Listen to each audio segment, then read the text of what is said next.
BMW originally made a name for itself making engaging, fun-to-drive sedans. And while many enthusiasts would say that's no longer really the case, what we can all agree on is the fact that BMW actually makes some really good SUVs. This is the all-new 2024 BMW X2, and while it's a derivative of the X1, we're here to find out if it is any good. And we're going to do that by taking a look outside. Inside, I'm going to show you some of the features and technology of this vehicle. We're going to try and throw a bike in the back to see how usable this sport activity vehicle is. And then last but not least, we're going to take it on the road to see what it's like to drive. Let's start first with the exterior, because that's really the biggest difference between the X1 and the X2. This is meant to be a little more on the sleeker and stylish side.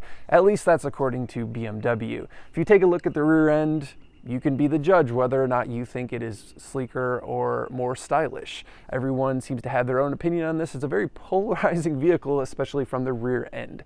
Now, if we look at the front end, it's a little more traditional, not nearly as offensive, and at least it doesn't have those giant buck teeth that some of the other models have, like the X7. The side profile itself looks a little more coupe-esque. That's what they're going for here, that more sleek, slope-backed roof compared to the X1, which is more of a traditional SUV and meant to be a little more utilitarian. In fact, while this is a longer vehicle, the X1 actually has more room in it, which is rather interesting. Finally, we're seeing it here in a color called Storm Bay Metallic, which is a bit of a grayish blue, and I think it looks pretty good with some of these black accents. But let me know what you think in the comments below about the color and more specifically the styling of the X2. From a wheel and tire and suspension perspective, we have 19-inch wheels and tires here with this M Sport model, which is about an inch bigger than the standard model. You can get this in 18s as well. 245, 45, 19 Michelin tires on this thing, and this does have the M adaptive suspension, which does slightly lower the car. Rather interestingly, they would make an SUV that is essentially a raised up vehicle and then lower it even more. That's up to you whether or not you want that M Sport package. We'll talk a little bit more about it on the drive. In terms of engines, gone are the days of the 28i 4 cylinders and 35i 6 cylinders. Now we only have 4 cylinders, at least in this model. This gets a 241 horsepower and 295 pound-feet of torque 4-cylinder turbocharged engine. And also you can get this in the 35i model, which is also the same 4-cylinder but revised with some different internals. It makes more horsepower, 312 horsepower and 295 pound-feet of torque. So the pound-feet of torque is about the same. One thing I will say is those 241 horsepower doesn't seem like a whole ton in a relatively larger vehicle, but it actually moves a lot quicker than that, as you're going to see out on the drive. Now, the last thing to say about this is the fuel economy, which is actually pretty decent for this size vehicle. 24 miles to the gallon city and 33 miles to the gallon highway.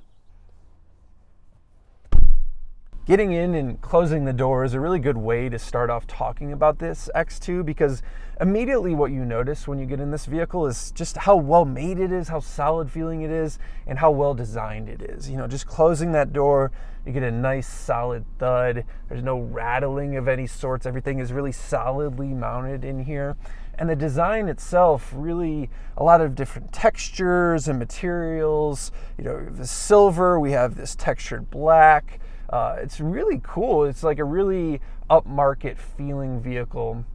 A lot of vehicles are so expensive these days, they don't quite feel worth that money, but this feels definitely worth $40,000, $50,000. Now, having a good build quality and design is important, but to me, what's more important is usability, and that's where this car struggles a little bit, specifically with this infotainment. First of all, I'll say that when you get in the vehicle and you start it up, there is a pretty long boot up time. Then you're greeted with a disclaimer that will not go away unless you press OK. Most cars these days have a disclaimer on the infotainment when you get in, but typically within 5 or 10 seconds, it just automatically goes away or dismisses. Not so in this car. Every time you get in, you have to press OK and agree to, sign your life away. Some other things I dislike about this vehicle are the HVAC controls. There is a button here, and it's all on the screen. I should say button. There's controls here on the screen to be able to adjust the temperature on the fly, just with these plus and minus. But if you need to do any more than that, you need to go deeper in the controls. So adjusting the heated seats, first you have to press the heated seat and the heated steering wheel button, and then you can adjust them from there. Same thing with even the fan or anything else for that matter. You have to go into the fan mode, which takes a long time to boot up the first time you use it, which is kind of annoying, and then you can control it from there. So to me, these things that you need to be able to do quickly on the fly involve too much adjustment and too much sort of fiddling around. I've also noticed some really erratic Apple CarPlay connectivity issues. Sometimes it connects, sometimes it doesn't. Most of the time it connects, but I would say 20% of the time it doesn't connect for whatever reason, and it's always in my pocket and I change nothing else. So that's a little bit weird. Now, some of the nice things that we could say about this infotainment is just the clarity. This screen is really nice, how it spans from the gauge cluster to the infotainment itself. In terms of technology, you're getting a lot here, but you do have to pay for some of it. The premium package will get you some of the more advanced driving aids. You get a panoramic sunroof and also a Harman Kardon sound system. That would be my biggest reason to spring for the premium package, because this sound system is fantastic. It's so clear. I'm not an audiophile by any means, but I just get in this and it just sounds so excellent. Now, another thing that's really excellent here is the seating. These seats are just amazing. I mean, supportive, comfortable, nice material, soft touch. Like, BMW kills it with seats, and there's no exception here. I love these seats. Also, the back seats. You know, some smaller SUVs really suffer in terms of legroom. There's not a ton of legroom here, but it's sufficient, and more specifically headroom. For me, I'm a little biased at being 6'1". A lot of small SUVs I get in, especially ones like this that have that slope back for a more sporty look, typically don't have a ton of headroom, but I could sit behind myself and have headroom in this vehicle, just enough. So that is something that is positive. So overall, a lot of positives in here, some negatives with the software type stuff, but let's see how usable that rear hatch is by trying to cram a bike in the back. We've already talked about how the X2 has a more coupe-like rear end, and I also mentioned that even though the X2 is longer than the X1, the X1 still has more total cargo space. That became pretty apparent when I tried to get my road bike in the back of the X2. In an effort to get the more sloped and rear end styling, the rear hatch opening definitely suffers in the width department. Accordingly, this prevents fitting my bike in the back with the wheel on, as there just isn't enough room with handlebars. Would this work on the X1's rear end? I'm not totally sure, but I will be getting one in the future to test it out. Either way, if styling is your priority, the X2 does have a unique edge in that case, but if you really need to fit things in the back of your SUV, consider the X1 instead. And as always, if you enjoyed the bike test, make sure you're hitting that subscribe button and leaving a comment below.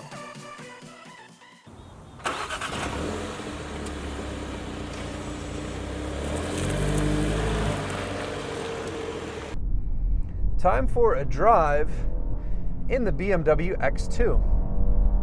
What is this car all about? Well, I have brought it up here into my usual mountain road, but on a inclement weather day. We get a lot of sunny days here in Colorado. Normally we have like a beautiful drive.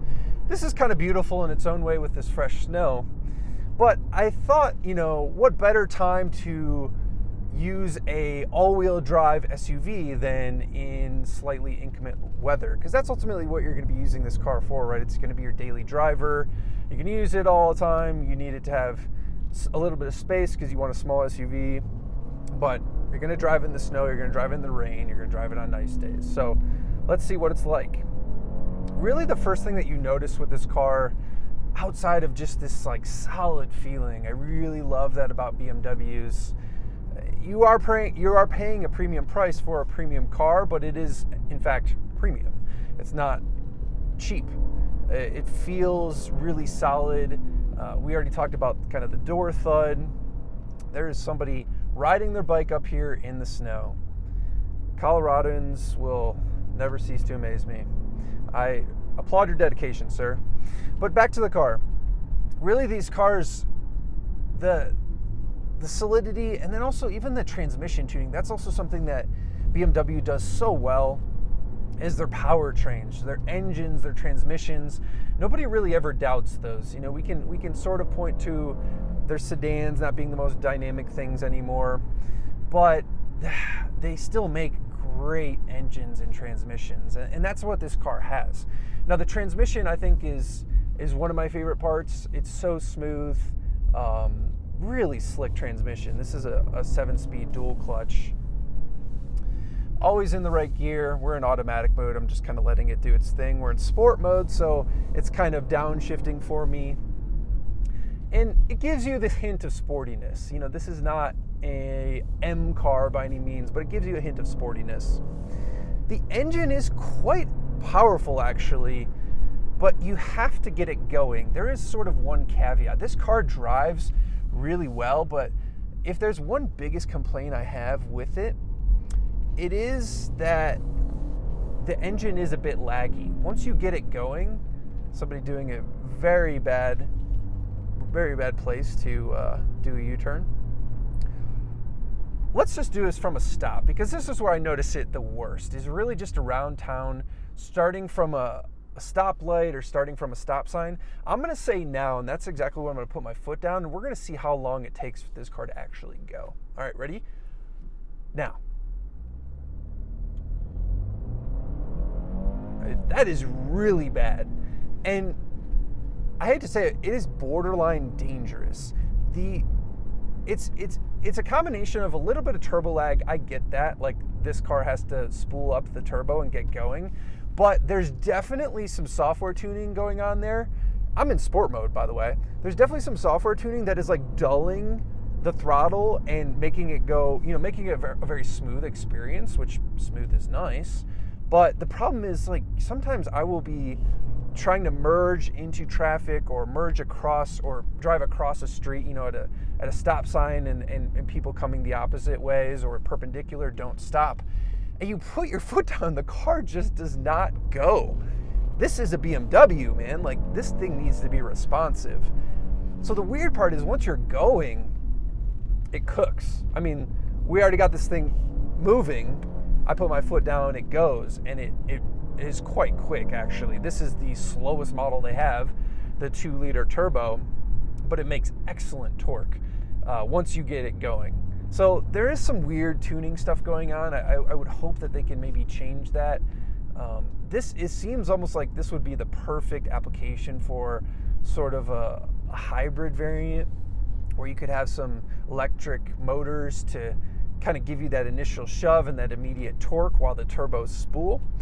But man, that's my biggest really complaint about it. And it is tough because it is a little bit hard to drive around. Like, you start to press the gas sooner than you otherwise would just because you're used to the car taking forever to respond. So that's a bit of a bummer to me. But everything else here, you know, we're going through these twisty roads and so much visibility. We've gone into the fog, but there's excellent body control. While maybe the sedans from an enthusiast perspective don't have the absolute best handling that they used to, they all are still so supremely direct through the steering. No feel absolutely at all coming through the steering, but nobody cares about that. In this car, it is, however, very direct and super quick to respond. The brakes are excellent. So dynamically, you know, being able to push on the pedal, you get a pretty firm pedal and you can modulate it a little bit. It doesn't give you all the braking up front. It's quiet. This car has the premium package, which has acoustic laminated glass, so it makes it even quieter on the highway. Overall, it's a great car. I mean, there are some technology niggles, or whatever you would like to call them, and I've talked about that quite at length in the interior segment. Some of this stuff, it's like technology just for the sake of technology. It doesn't make the experience any better, such as this gauge cluster tells me the speed limit of wherever I am, or it should, but it is always wrong. Right now it is telling me the speed limit is 20 and we just passed the speed limit sign that's 35. It is, I would say, more than 75% of the time wrong. So I don't know what's going on there. maybe there's a software update that's needed. This is, after all, the first iteration, you know, maybe a early production car or pre-production car, so maybe we could give them a little wiggle room there. They could probably update it over the air, or at least with a software update. So overall, what would I say about this car? I think it's nice. Actually, you know, $42,000 for a car used to sound like a lot of money, but when you start to look at car prices anymore, that's really not that much. Now, that's what this starts at. This car specifically is $52,000. Now, there are a couple easy ways to knock a lot of money off of that. First and foremost, this M Sport package. Get rid of that. Like, who needs that? I think it's kind of faux. I think it's about $2,500. So you can easily knock off $2,500. The only thing that you really lose that might be a little bit nice to have is the M adaptive suspension. But if I had to venture a guess, I would imagine the standard suspension would be just fine, especially for this car's intended purpose. So get rid of that. The premium package is a tough one because it's $4,000. It's 10% of the cost of the car. And the reason I would maybe consider getting rid of it is because the only thing that I feel like you would really lose that personally I would really like is the Harman Kardon sound system. Really excellent sound system, so I will give it that. But the rest of it's a bunch of stuff like, I mean, if you really like a panoramic sunroof, you're gonna obviously want to get that package.